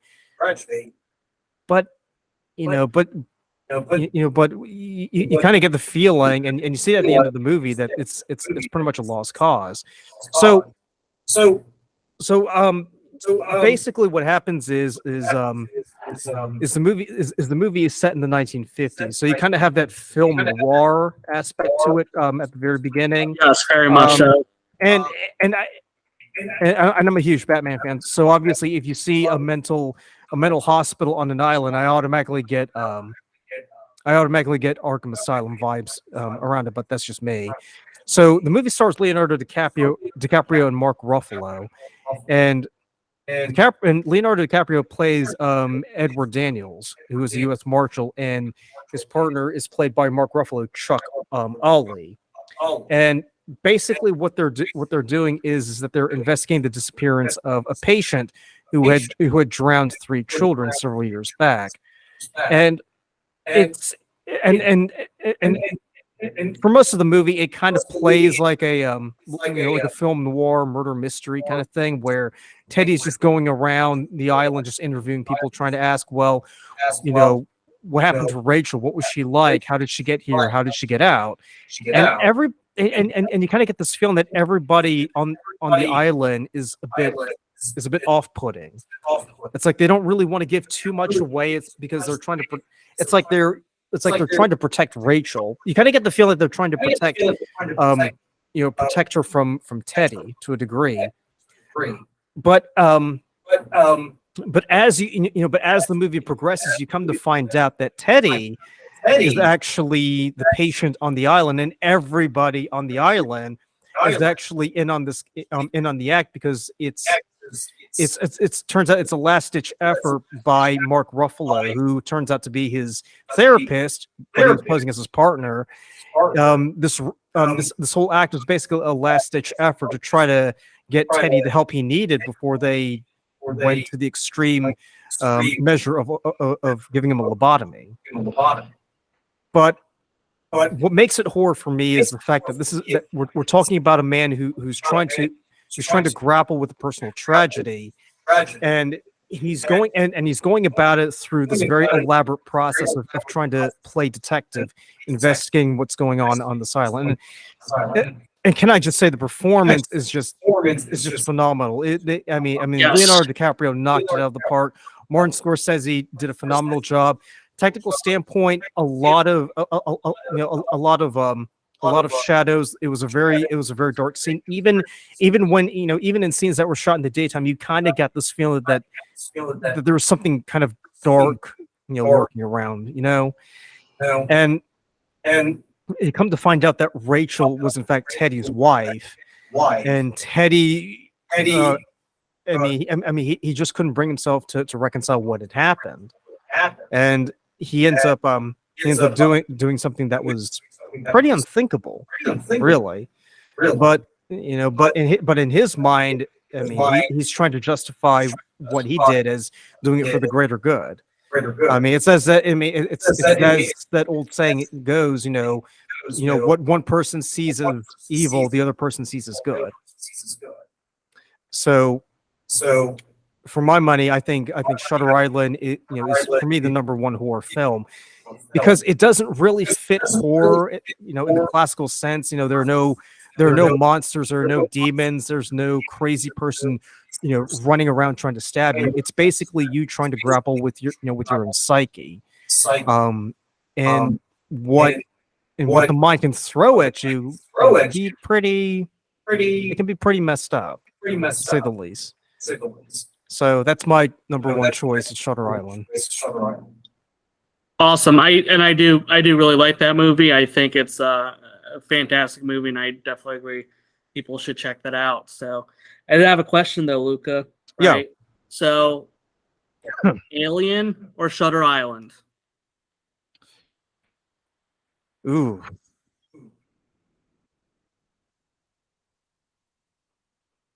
I'm going to be objective, and I'm going to say I would go for Alien, just to be. Okay. So let me ask you this: Are we talking about, like, if it's Halloween and I'm sitting there in front of a TV, just say, like, watching it? I would just say any like, if you were just like, hey, cool, I wanted to suggest you a good movie. Which one would you just suggest to someone first? Okay, so for starting off simple, I would definitely go with Alien on that one, just because it's pretty easy to follow. Shutter Island, there's a bit there's a lot of twists and turns to it, but and it's one of those movies where you kind of have to focus on the story, but there's a huge payoff at the end. So that's a great point. Yeah, it definitely is a lot more cerebral than anything that we discussed today, for sure. So. Yeah, exactly. So I mean, me personally, because I enjoy this kind of stuff, I would tend to gravitate towards a movie like Shutter Island. But if I was suggesting a horror movie to watch for Halloween night, it would definitely be Alien. Okay. So Thank you. I just want to make sure I won this contest, so thank you. we already we already renamed the channel after you, Your Moviness. So Okay, thank you. Yes, but no, I think like I said, it was definitely good. So yes, I guess take away, Luca. so I did want to ask you, what do you have planned for Halloween week or Halloween night? That's a good question. I don't know yet. I know we kind of were talking about some stuff. I know there's some pumpkin related stuff that we'll be doing tomorrow. So Yes. and I guess we'll have to figure out the next thing as we continue our stuff for Halloween, the month of October. So yeah, that's at least one thing I have on the docket. Yeah, because I know in the past, well, at least before COVID, you went to Scarowinds over at Carowinds, right? Yes, I did. Is So that something you still do, or has it kind of tapered off? no, I haven't had much of a chance. I think, obviously COVID played a factor into that. And then, I know people that aren't in the Carolinas probably don't know about this, but, on the Fury 325, right, they had the issues with the there being cracks in the roller coaster. And, I don't think anyone wants to have a Final Destination type death scenario where you're dying on a roller coaster. So, but yeah, I haven't planned on it, so might not be anything on the cards for that. Well, I've been talking to people recently, and I'm going to be doing a Halloween podcast mini series, and we're going to air 5 episodes the week of Halloween. So definitely check that out. I'm going to have some different guests coming on just to chat about different topics. Nice. Really, I think I think the only thing I'm really doing for Halloween mainly is just going to the pumpkin patch and carving a jack-o'-lantern. That's it. Yeah. Yeah. I bought a bunch of candy, but I never get any visitors, so I end up just eating the whole bag. That sounds really sad and pathetic when I say it out loud. But the main event for us is going to be the Carolina Renaissance Festival next month. Yes. Now, real quickly, you already have your costume. You told me that. Correct. Yes. I'm working on some of the other aspects of it, but the main thing, yes, is completed. So are you still going with that blockbuster box, or have you given up on that? It's gonna be a surprise. Okay. I don't even know yet. So, but it's so secret, yeah, even he so doesn't know about it. I know, right? Like I just keep it so close to the chest that even I don't know what's happening with it. But yes, at least I have the crux of it put together. The other things that are gonna be part of it still up in the air. And for those of you in the Carolinas, we are going to be at the Carolina Renaissance Festival on November 11th. So definitely come out and just stop us and say hi. I mean, he's pretty much dressed like what you see on the channel logo, with the mitre and everything. So if you see him, just nudge him and say hi, and feel free to get into an argument with him about his movie choices, because that's what we like. Any attention is good attention. My costume is pretty much assembled. I'm just waiting for the weather to get cold so I can actually walk around in it, because I am wearing armor in this case. There has been some chat about us possibly meeting up a few days before Halloween, just hanging out at a friend's house in costume, but I don't know how serious we are on that. So we'll have to see, because I'm up for anything. So, but. Yeah, so. All right. Well, that is going to do it for a Halloween special this week. But let us know down in the comments what you think. Do you agree with our choices? And what would be your top 5 recommendations for horror films? And as always, remember to like, comment, subscribe. And thank you so much for taking the time to watch this video and bearing through, because this has been one of our longer episodes. But again, we can't thank you enough. And as always, take it easy. And happy Halloween. Bye.